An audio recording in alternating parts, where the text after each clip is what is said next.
Hello guys, once again welcome back to FX Studio. അപ്പോൾ നമ്മളിന്ന് പറയാൻ പോകുന്നത് മായയിൽ അങ്ങനെ ഫ്രീ ആയിട്ട് ആസറ്റ്സ് ഡൗൺലോഡ് ചെയ്യാം. നമ്മൾ നേരത്തെ പറഞ്ഞതാണ് മായയ്ക്ക് വേണ്ടിയിട്ടല്ല, അൺറിയൽ എഞ്ചിന് വേണ്ടിയിട്ട് പറഞ്ഞതാണ്.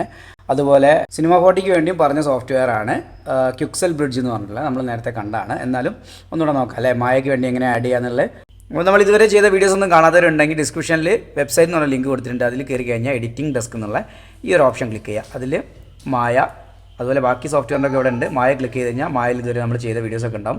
ഇനി മുന്നോട്ട് ചെയ്യാനുള്ളതും ചെയ്ത് വെച്ചതൊക്കെ ഇവിടെ അപ്ലോഡ് ചെയ്യും. നമ്മൾ ഇപ്പോൾ ഇത്രണ്ണേ അപ്ലോഡ് ചെയ്തിട്ടുള്ളൂ, എത്രയും പെട്ടെന്ന് അപ്ലോഡ് ചെയ്യും. അപ്പോൾ നിങ്ങൾക്ക് ഫോളോ ചെയ്തിട്ട് പോകാൻ എളുപ്പമായിരിക്കും. ഓക്കെ അല്ലേ? അപ്പോൾ നമ്മൾ സഫാരി ഏതെങ്കിലും ബ്രൗസർ, വെബ് ബ്രൗസർ ഏതെങ്കിലും ഓപ്പൺ ചെയ്യുക. എന്നിട്ട് അതിൽ ക്വിക്സൽ ബ്രിഡ്ജ് സെർച്ച് ചെയ്യുക. QUIXEL കേട്ടോ, ക്വിക്സൽ ബ്രിഡ്ജ്. quixel.com എന്നായിരിക്കും മിക്കവാറും വരിക. quixel.com കയറുക.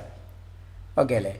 ഇതാണ് quixel.comൻ്റെ വെബ്സൈറ്റ്. അപ്പോൾ അതിൽ ഇവിടെ പ്രൊഡക്റ്റ് ഉണ്ടാവും. ഈ പ്രൊഡക്റ്റിൽ ബ്രിഡ്ജ് എന്ന് കാണാൻ പറ്റും. ബ്രിഡ്ജ് ക്ലിക്ക് ചെയ്യുക. ഓക്കെ അല്ലേ? അപ്പോൾ ഇതുപോലെ ഡൗൺലോഡ് ഒരു ഓപ്ഷൻ വരും. അത് ക്ലിക്ക് ചെയ്ത് കഴിഞ്ഞാൽ ഡൗൺലോഡിങ് തുടങ്ങും. ഓക്കെ അല്ലേ? അപ്പോൾ അത് ഏകദേശം 277 MB ഉള്ളൊരു ഫയലാണ്. വിൻഡോസിനാണെങ്കിലും സെയിം പ്രൊസീജിയർ തന്നെ ഡൗൺലോഡ് ചെയ്യാം. ഡൗൺലോഡ് ഫോൾഡറിൽ വന്നാൽ ഇതുപോലെ ബ്രിഡ്ജ് എന്ന് കാണാൻ പറ്റും. വിൻഡോസിലാണെങ്കിലും ഇതുപോലെ തന്നെ ഉണ്ടാവും. ഡബിൾ ക്ലിക്ക് അടിക്കുക. നെക്സ്റ്റ് കൊടുത്ത് ഇൻസ്റ്റാൾ ചെയ്യുക. മാക്കിലാവുമ്പോൾ ജസ്റ്റ് കോപ്പി ടു ആപ്ലിക്കേഷൻ കൊടുക്കുക. ഓക്കെ, എന്നിട്ട് ഈ ലോഞ്ച് പാഡിൽ വന്നിട്ടുണ്ടോ എന്ന് നോക്കുക. കോപ്പി കഴിഞ്ഞാൽ ലോഞ്ച് പാഡിൽ അപ്പിയർ ആവും.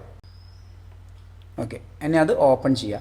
ഇതൊരു ഫ്രീ സോഫ്റ്റ്വെയർ ആണ്. ഇതിൻ്റെ ആസറ്റ്സ് ഒക്കെ നമുക്ക് ഫ്രീ ആയിട്ടാണ് കിട്ടുക. അതുകൊണ്ട് തന്നെ ക്രാക്കിൻ്റെ ഒന്നും ആവശ്യമില്ല അല്ലേ. അപ്പോൾ നിങ്ങൾ എന്ത് ചെയ്യുക, ഡൗൺലോഡ് ചെയ്തിട്ട് ഇതുപോലെ ഇൻസ്റ്റാൾ ചെയ്യുക. ഇനി ഇവിടെ ഒരു പാത്ത് ചോദിക്കും, എവിടെ സേവ് ചെയ്യണം എന്നുള്ളത്. അപ്പോൾ നമുക്ക് പാത്ത് വേണമെങ്കിൽ മാറ്റി കൊടുക്കാം കേട്ടോ. അപ്പോൾ ഞാനിവിടെ മൈ ആസറ്റ്സ് എന്ന് പറഞ്ഞൊരു ഫോൾഡർ ഉണ്ട്, ഇവിടേക്ക് ഓപ്പൺ ചെയ്യാണ്. ഓക്കെ അല്ലേ? ഇനി നെക്സ്റ്റ് കൊടുക്കുക. ഇവിടെയാണ് ടാർഗറ്റ്, എക്സ്പോർട്ട് ടാർഗറ്റ് എന്നുള്ളത് മാറ്റിയിട്ട് ഇവിടെ ഇപ്പോൾ അൺറിയൽ എഞ്ചിൻ ആണെങ്കിൽ നേരെ മായ കൊടുക്കുക. നിങ്ങൾ യൂണിറ്റി യൂസ് ചെയ്യുന്നതാണോ, ബ്ലെൻഡർ, ഹ്യൂഡിനി, സിനിമ 4D, അതുപോലെ എല്ലാ സോഫ്റ്റ്വെയറിനും ഇവിടെ ഉണ്ടാവും. ഒരുപാട് ഓപ്ഷൻസ് ഉണ്ട്. അപ്പോൾ നമുക്ക് ഇപ്പോൾ മായയാണ് ചെയ്യുന്നത്, അപ്പോൾ മായ കൊടുക്കുക. ഇനി നമ്മൾ വേറെ ഏതെങ്കിലും 3D സോഫ്റ്റ്വെയറാണ് ചെയ്യുന്നതെങ്കിൽ അവിടെ മാറ്റിയിട്ട് ഇപ്പോൾ യൂണിറ്റി ആണെങ്കിൽ യൂണിറ്റിയിലേക്ക് കൊടുക്കാം, സിനിമ 4D ആണ് സിനിമ 4Dയിലേക്ക് കൊടുക്കാം. അങ്ങനെ പിന്നെ ഇവിടെ മാറ്റാൻ പറ്റും കേട്ടോ ആഫ്റ്റർ ഇൻസ്റ്റാളേഷൻ. ഇപ്പോൾ നമ്മൾ ഡൗൺലോഡ് പ്ലഗിന് കൊടുക്കുക. മായ കൊടുത്ത ശേഷം ഡൗൺലോഡ് പ്ലഗിന്. ഇനി ഇൻസ്റ്റാൾ പ്ലഗിന് കൊടുക്കുക. ഓക്കെ, ഇൻസ്റ്റാൾഡായി ഡണ്ണ് കൊടുക്കുക. നമ്മളിവിടെ സൈൻ ഇൻ ചെയ്യുന്ന സമയത്ത് ശ്രദ്ധിക്കണം, നമ്മളിപ്പോൾ ഒരുപാട് ഓപ്ഷൻസ് ഇവിടെ കിട്ടും. അതിൽ നമ്മൾ എപ്പിക് ഗെയിമിൻ്റെ മോഡിൽ സൈൻ ചെയ്ത് കഴിഞ്ഞാൽ നമുക്ക് ഇതിൽ ആസറ്റ്സ് ഒക്കെ ഫ്രീ ആയിട്ട് കിട്ടും. ഇനി അതല്ല, നമ്മൾ എന്താ പറയുക, സാധാരണ നോർമലായിട്ട് ലോഗിൻ ചെയ്യാനായി ചെറിയ പേയ്മെൻറ്റ് ഉണ്ടാവും ഓരോ ആസറ്റ്സിനും. ഓക്കെ, അപ്പോൾ നമുക്ക് പുതിയതായിട്ട് ചെയ്യാനാണെങ്കിൽ sign in with epic game കൊടുക്കുക. അപ്പോൾ ഇതുപോലെ ഒരു ഓപ്ഷൻ ഉണ്ടാവും. ഇവിടെ സൈൻ അപ്പ് എന്നുള്ളൊരു ഓപ്ഷൻ ഉണ്ടാവും. പുതിയ ആളാണെങ്കിൽ സൈൻ അപ്പ് കൊടുത്തിട്ട് എന്ത് ചെയ്യുക, sign up with epic game കൊടുക്കുക. ഈ ഒരു ഓപ്ഷൻ കൊടുക്കുക. ഓക്കെ, ഇനി സൈൻ ഇൻ ആണെങ്കിൽ നമ്മൾ ഓൾറെഡി എപ്പിക് ഗെയിമിൻ്റെ അക്കൗണ്ടിലാണെങ്കിൽ സൈൻ ചെയ്യുക. ഓക്കെ, ഇപ്പോൾ സൈൻ ഇൻ ആയി. നിങ്ങൾക്ക് ഇവിടെ ഒരാളുടെ ചിത്രം കാണാൻ പറ്റും. അപ്പോൾ നമ്മൾ സൈൻ അപ്പ് ആയി, സൈൻ ഇൻ ആയി എന്നുള്ള ഓപ്ഷനാണ്. ഇനി നമ്മൾ ഡൗൺലോഡ് ചെയ്ത് വെച്ച ആസറ്റ്സുകളൊക്കെ നമുക്ക് ഇവിടെ കാണാൻ പറ്റും. ഡൗൺലോഡ് ചെയ്യാനാണെങ്കിൽ ഹോമിൽ വരിക. ഇതിൽ ഒരുപാട് ഓപ്ഷൻസ് ഉണ്ട്. നമുക്ക് സർഫേസ് 3D മോഡലുകളൊക്കെ കിട്ടും. 3D ആസറ്റ്സ് ക്ലിക്ക് ചെയ്ത് കഴിഞ്ഞാൽ ഒരുപാട് ആസറ്റ്സ് കിട്ടും. കണ്ടോ, പ്ലാന്റുകൾ പോലെ ഒരുപാട് അസറ്റ്സ് അവൈലബിൾ ആണ് കേട്ടോ. നിങ്ങൾക്ക് നോക്കിയിട്ട് ഇൻസ്റ്റാൾ ചെയ്യാം. ഇനി ഇവിടെ നമുക്ക് ഇൻസ്റ്റാൾ ചെയ്ത് കഴിഞ്ഞാൽ ഇപ്പോൾ ഏതെങ്കിലും ഒരു പ്രൊഡക്റ്റ് നമുക്ക് ഡൗൺലോഡ് ചെയ്യണം. ഇനി നമുക്ക് എന്തെങ്കിലും ഒരു 3D മോഡൽ ഡൗൺലോഡ് ചെയ്യണമെന്നുണ്ടെങ്കിൽ ഈ 3D ആസറ്റ്സിൽ ഇവിടെ വരിക.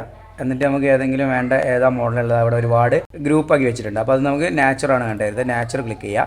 അപ്പോൾ നാച്ചുറൽ എനിക്കിപ്പോൾ ഈ ഒരു ഇതാണ് വേണ്ടെങ്കിൽ ഇവിടെ ക്ലിക്ക് ചെയ്യുക. ക്ലിക്ക് ചെയ്ത് കഴിഞ്ഞാൽ നമുക്കിവിടെ റെസൊല്യൂഷൻ സെറ്റ് ചെയ്യാനുള്ള ഓപ്ഷൻ ഉണ്ട്. ഇവിടെ ഇപ്പോൾ 8K ആയിരിക്കും ഉണ്ടാവുക നോർമലി. അപ്പോൾ നമ്മളത് ഇതിൽ 4Kയും 2K ഉള്ളൂ. അപ്പോൾ ഞാൻ 2K സെലക്ട് ചെയ്തു.